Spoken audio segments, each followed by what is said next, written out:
This is going to be something a little bit different, and hopefully you'll enjoy it and maybe learn something. I'm going to be talking about artificial intelligence in fetal cardiac imaging. And while I have no disclosures, please don't ask me about coding or I am a content expert, it's what they call us. I don't actually do most of the heavy lifting with artificial intelligence. I think artificial intelligence is a great, it's a great topic to talk about. We have all kinds of new things happening in fetal echo with earlier fetal echo and precision medicine and disparities research and gene therapy. But I think by far the most press is being given right now to artificial intelligence. And so it's worth speaking about. But first I want to give you some definitions and basic concepts, and then show you how it may apply to fetal cardiac screening. Finally, talk a little bit about challenges for the future.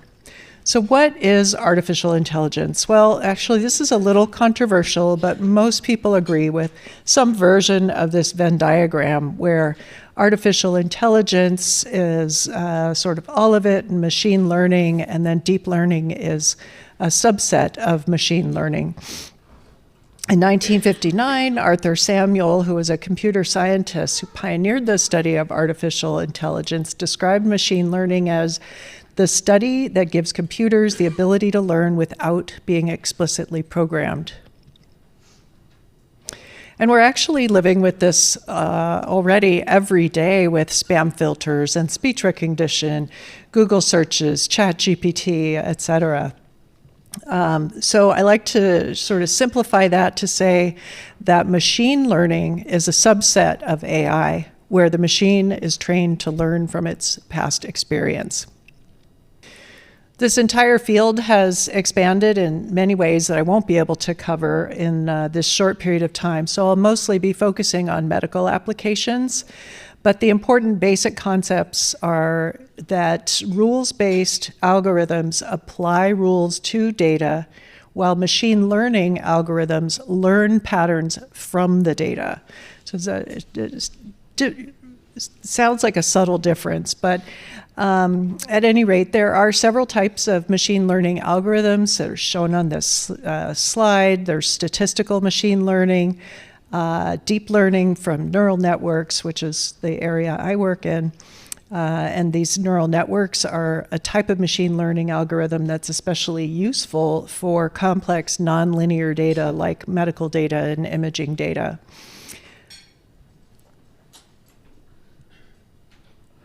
All right, so artificial intelligence, machine learning are definitely a hot topic in cardiology. They're also quite the hot topic in obstetrics for anyone who followed the ISUOG meeting a couple of weeks ago in South Korea. This machine learning was just all over the meeting. In cardiology, we already have a cornucopia of current applications for the use of use cases for machine learning, from auto ejection fraction, machine EKG interpretations, even your Apple Watch.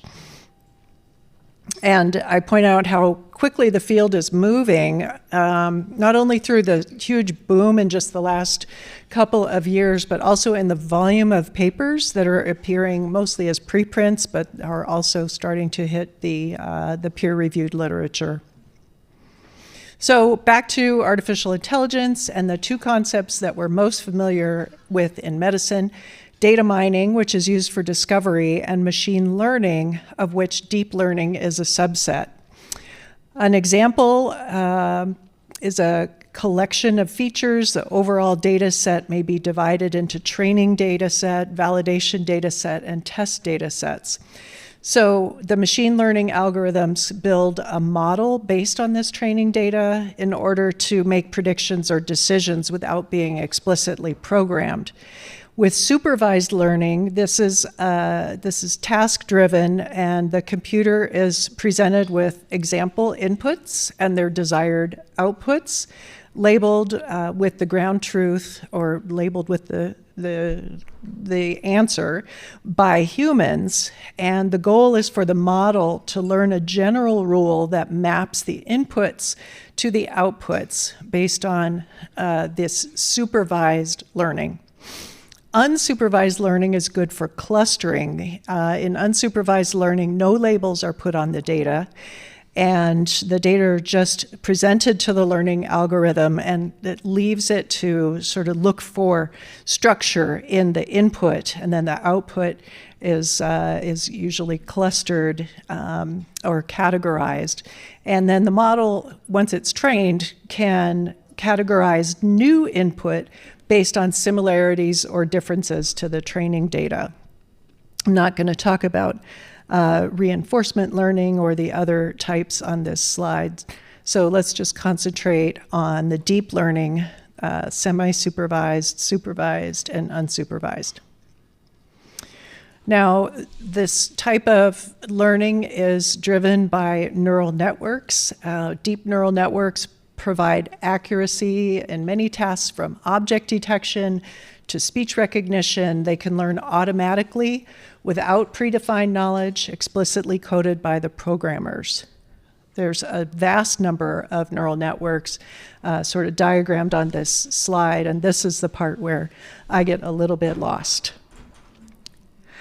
But I do appreciate that there are two main concepts with neural networks. There are recurrent neural networks and convolutional neural networks. So to highlight this, the standard uses of recurrent neural networks occur when the practitioners are working with time series data or sequences of data. So there's the input, and the output is what comes next. So this is good for, say, data that's collected in the intensive care unit when you want to know if a patient is going to deteriorate. So time series data like that.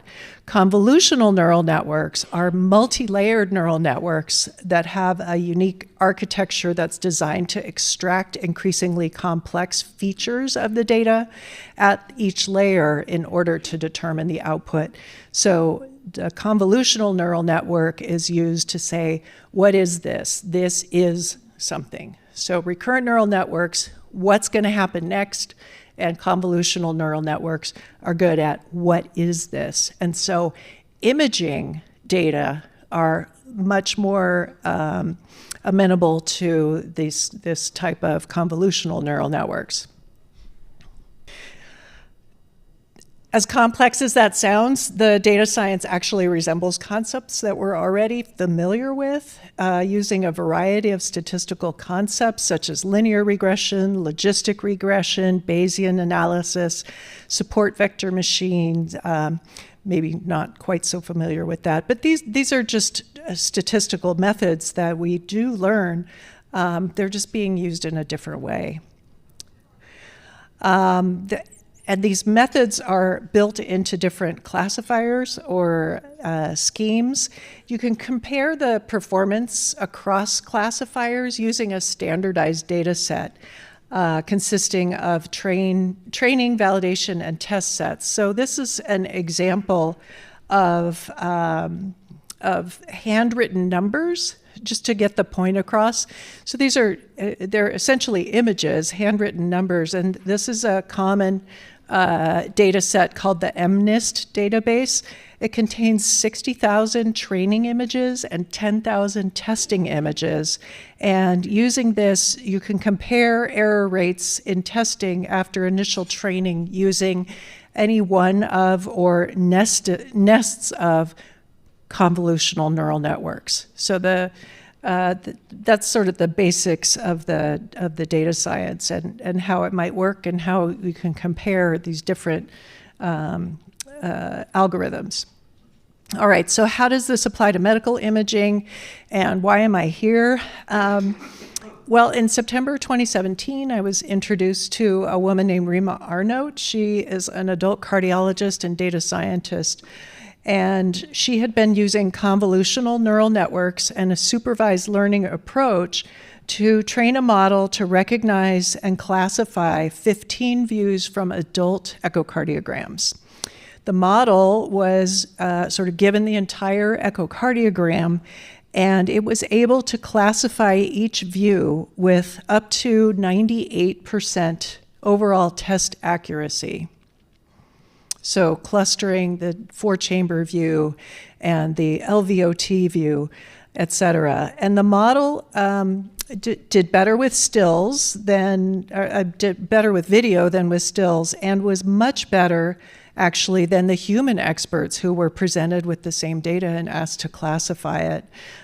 Here, the white bars are the human experts for apical 4-chamber, parasternal short axis, et cetera. The white bars are the humans, the blue bars are the model, and the dark blue bars are the model when it was given access to cine images.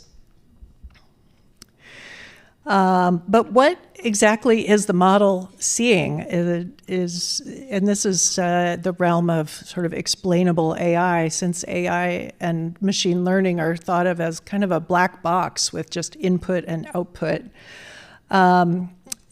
So this is again from Rima Arno's work with adult echocardiogram, where they, even on single low resolution, technically challenging real world images, accuracy was quite good. And these saliency maps show which areas of the image the algorithm was concentrating the most on. So they really does look at what humans would be looking at, and if you cover up parts of the image, the model gets gradually worse and worse. They also downsampled the images and showed that it was equally accurate when they were downsampled. As an aside, a little bit more on explainable AI, this illustration shows how class activation maps and saliency maps can allow you to visualize how a convolutional neural network model makes a decision, and it's especially helpful when the decision is wrong. The illustration on the left shows salient pixels or features and how a model might incorrectly interpret a picture of a volcano as a round mirror. And then the gradient activated class activation maps, which are the color maps on the right, shows the incorrect prediction of a cat, and also explains why the second image was interpreted as an airliner. The models perform well when the images are not perfect, and I think that these funnel plots are very useful visual. They show the percent confidence of the model for each of the views. And so you can set the confidence level as high or as low as you want to, the probabilities. So personally, I'm gradually becoming more aware of these clinical uses of the technology, but also realizing that it has some limitations. First, the models are very, very data hungry. And the more data you have, the better they perform. But there has to also be some diversity in the data set, which can hinder the generalizability. And so say if it's only trained on images from one center or one ultrasound platform, it may not perform well on images from another center. But this is true of humans. If you train in adult echo, you have trouble interpreting inverted pediatrics images, or fetal echo if you are looking at fetal echoes from a lab that flips images. You have trouble interpreting the color initially until you retrain your eyes. But once you've been exposed to both, then you can interpret them equally well. And so the machines are really not that different from us in the way that they learn. Supervised learning not only requires a lot of data, but also requires humans to label that data for training and validation. And how large are these data sets? I honestly had no idea when I was recruited to do this because, like I said, as the content expert, I was the one who had to label the images. And after the first 100,000, I thought I was done. And now we've, between myself and one of our sonographers, have labeled over 2 million individual DICOM images. So this is not for the weak of heart.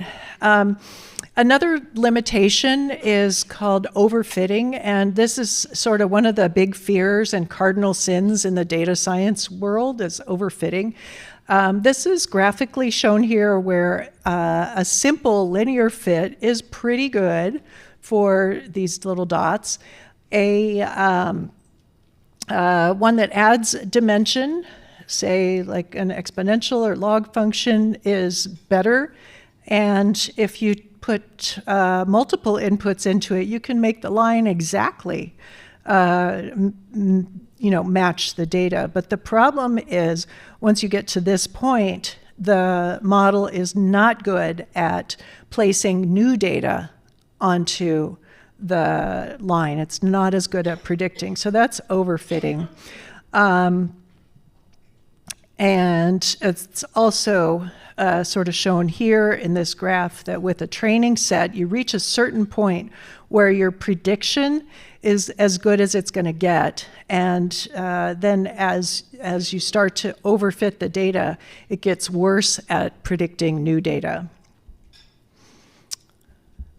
So it's important to have diversity in your data set and not to have this perfect overfitting issue with your data.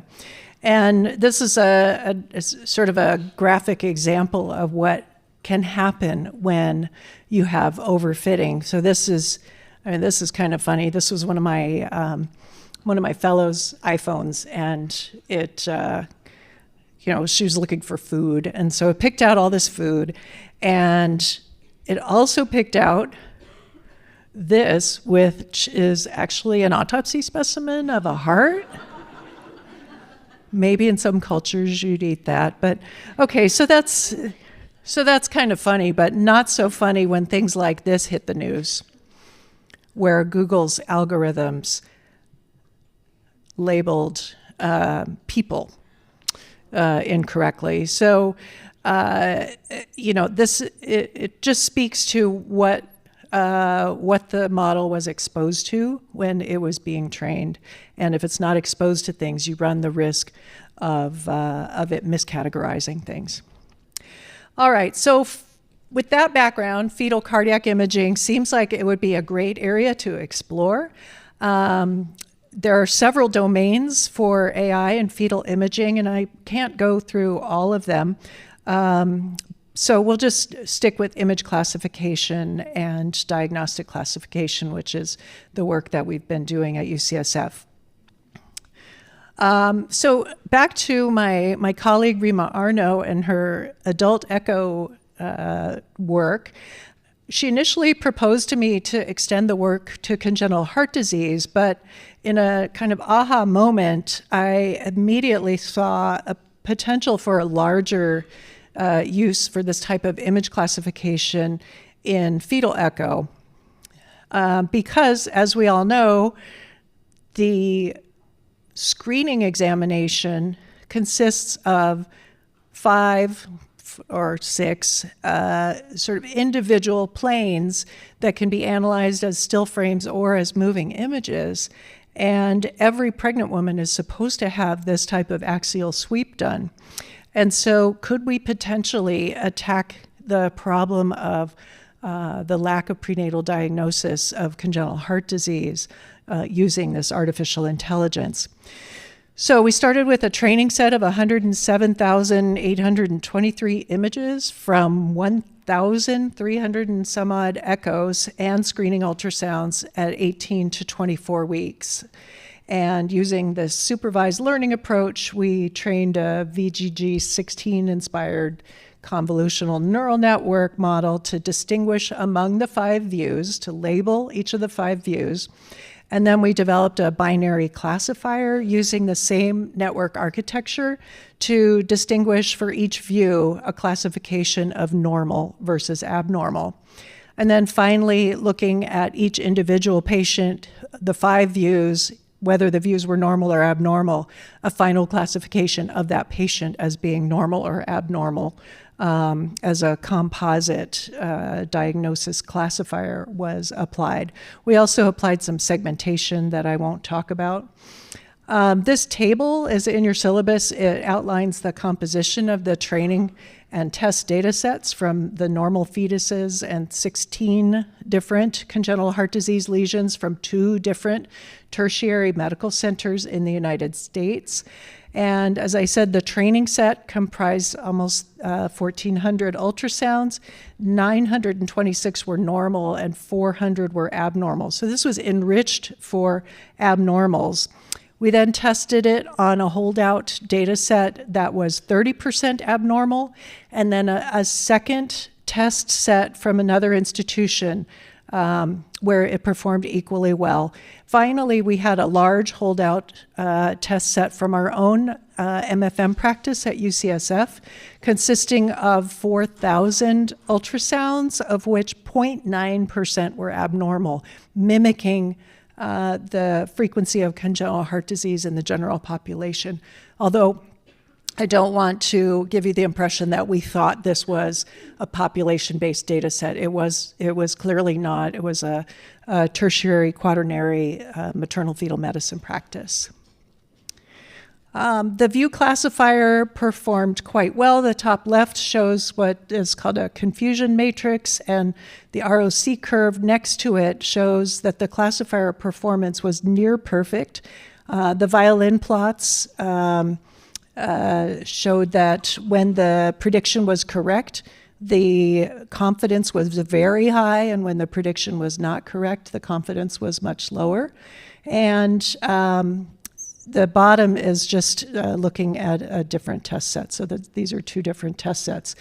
So it performed very well. To validate that the view classifier was using clinically relevant features, we performed mapping experiments on the test images to show the pixels. That's the saliency mapping, the black and white. And the GradCam, that's the color ones, looking at what areas of the images were most important to the classifier in making its decision. Both experiments showed that the view classifier was making its decisions based on clinically important, clinically relevant parts of the image.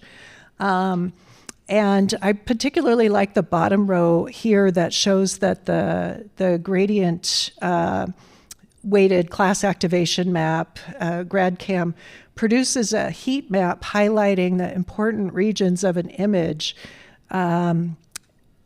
Even better, these are all normal images, but when the images were abnormal and called abnormal, in this case, this is tetralogy of Fallot, this one's tetralogy of Fallot, this one's normal, hypoplastic left heart syndrome, etc. It was looking exactly where my eyes would have looked, even though I didn't train it on those parts of the image. I just said this image is abnormal.